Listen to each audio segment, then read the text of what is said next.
자, 오늘 아침에도 일찍 와서 또 어떻게 자료 준비를 해서 할 것인가 막 고민을 좀 많이 했거든요. 자, 일단 그래도 간략하게 자, 공인중개사 시험 개요. 이쪽 같은 내용이니까 편하게 보시면 될 것 같아요. 자, 그래서 이 공인중개사 시험은 매년 1회, 그쵸? 예, 10월 넷째 주 토요일 날 봅니다. 그래서 작년도 올해도 10월 26일 날 시험이 있어요. 자, 그래서 넷째 주 토요일 날 보고요. 자, 두 번째가 이제 우리 시험이 지금 현재까지는 이제 객관식 오지선답니다. 그래서 과거에는 이제 제 과목 같은 경우 공인중개사법은 40개 과목 40개 문제를 이제 40분의 시간을 줬는데요. 요새는 이제 좀 더 시간을 줘서 50분에 그래서 1교시, 2교시, 3교시 이렇게 나눠서 지금 시행을 하고 있고요. 자, 그다음 마지막으로 이제 응시 자격인데 응시 자격은 제한이 없어요. 그래서 여기 계신 분들 뭐 연령이라든지 학력이라든지 지역이라든지 전혀 제한 없으니까 편하게 누구든지 보실 수 있는 시험으로 생각하시면 될 것 같아요. 자, 크게 보면 이제 시험 과목이 이렇게 이제 1차 과목하고 2차 과목으로 이렇게 나눠서 볼 수 있죠. 자, 그래서 여기 1차 과목에 부동산학개론과 민법이 있고요. 2차 과목에 자, 맨 처음에 있는 공인중개사 법령 및 중개실무 보이시죠? 자, 요 과목이 이제 제 과목입니다. 자, 잠시 후에 이제 이런 과목들을 어떻게 공부해야 될지에 대해서 자세히 설명을 드리겠지만 일단 요 5개를 보게 되면 이 처음에 있는 부동산학 개론은 학이고요. 나머지는 법.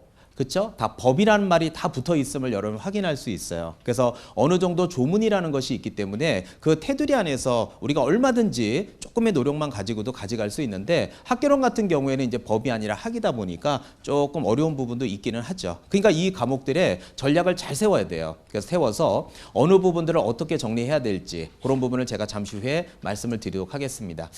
자, 그러면 자, 그 다음 화면으로 이제 가서 한번 보여드릴게요.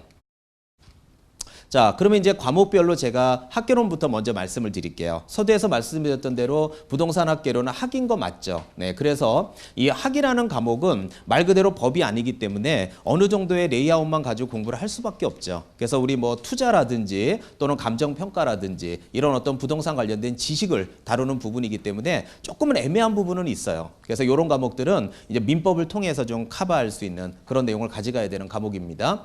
자, 두 번째가 이제 우리 공인중개사 관련돼서 가장 중요한 과목 중에 하나가 민법입니다. 자, 그래서 이 민법은 개인들 간에 생기는 어떤 민사적인 내용들을 다루는 법이죠. 그래서 우리 강의 잘하시는 우리 심정욱 교수님, 또 신대용 교수님 통해 또 많은 분들이 우리 에듀윌에 지금 강의를 보고 있습니다. 자, 그리고 요 민사특별법은요, 여러분들 민법을 보시면 밑에 보시면 알 거예요. 2차 과목에 공인중개사법과 공시법의 기초라고 써 있죠. 특히 이 민법이라는 과목은 제가 강의하고 있는 공인중개사법에 보면 민사특별법 내용이 매년 나오거든요. 정말 많이 나오고 또 여기 나와 있는 공시법, 우리가 말하는 등기법이라는 과목이 있는데 우리 민법 186조에 이런 게 있어요. 부동산에 관한 권리 변동은 등기해야 효력이 발생하거든요. 근데 그 등기와 관련된 부분이 공시법이거든요. 그래서 이 민법이 어떻게 보면 1차 과목에서 가장 중요한 법이라고 할 수 있어요. 또 법이란 말이 붙어 있기 때문에 테두리가 있기 때문에 우리 부동산학개론을 좀 도와줄 수 있는 아주 중요한 메인 과목이죠. 어떻게 보면 민법 및 민사특별법이 우리 공인중개사 시험 전체로 볼 때는 꽃이라고 볼 수 있는 그런 과목이에요. 자, 그 다음에 이제 제가 강의하는 과목이 공인중개사 법령 및 실무예요. 그래서 이 공인중개사 법령은 어떤 과목이냐면 앞으로 여러분이 이제 중개 실무에 나가시게 되면 중개업을 하는 영업자로서 알아야 되는 의무들과 또 이 법에서 또 하지 말아야 되는 것들 또 하게 되면 어떤 페널티를 받게 되는지 그런 것들에 대해서 규율하고 있는 법이고요. 어떻게 보면 실무에 나가서 가장 많이 쓰는 법이에요. 그래서 이 내용이 우리 중개사 법령 및 실무라고 부르는데요. 분량이 많지 않아요. 그래서 어떻게 보면 2차 과목에서 가장 효자 과목이에요. 그래서 우리가 여러분들 아시고 오셨겠지만 평균 60점이면 합격하는 거 정도는 아시죠? 그 60점을 넘기기에는 가장 이상적인 과목이에요. 또 2차 과목에서 가장 분량이 많은 법이 공법이에요. 그래서 잠시 후에도 제가 뒤에 이렇게 비율이라든지 비중들 다 표로 만들어서 정리했는데요. 2차에서 가장 분량이 많은 과목이 공법이라 이 과목은 한 50점 정도만 맞는 게 가장 이상적인 겁니다. 그래서 이 제목들을 잘 기억해놨다 여러분들 무턱대고 열심히 하시면 안 돼요. 지금 시간이 많이 부족한데 열심히 안 하는 분들이 어디 있어요. 짧은 시간 안에 합격하는 게 목적 아니겠습니까? 그래서 좀 전에 봤던 공인중개사 법령은 한 70점 정도 넘겨야 되는 과목이고 공법은 50점 정도만 맞으면 지금 만약에 여러분들 2차까지 같이 하시는데 50점 맞으면 진짜 잘하시는 거예요.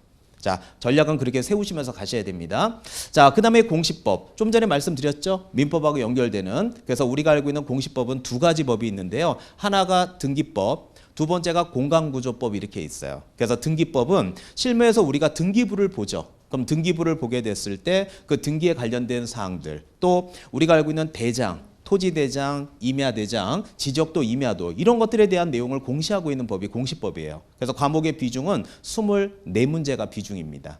자, 그리고 이제 마지막으로 세법이죠. 우리가 실무에 나가보면 그렇잖아요. 돈이 많으신 분들이 더 내기 싫어하는 게 세금이죠. 그러다 보면 이제 우리가 세금적인 부분도 굉장히 중요해요. 근데 지금 현재는 부동산 관련된 세법은 시험 문제가 16문제가 나옵니다. 그래서 좀 전에 봤던 공시법이 24개, 그 다음에 세법이 16개에서 공시와 세법은 3교시에 같이 봅니다. 40개를. 그래서 좀 비중이 아무래도 조금은 다른 과목의 40개에 비해서는 좀 떨어지기는 하지만 일단 세법도 중요 과목 중에 하나다. 이렇게 생각하시면 될 것 같아요.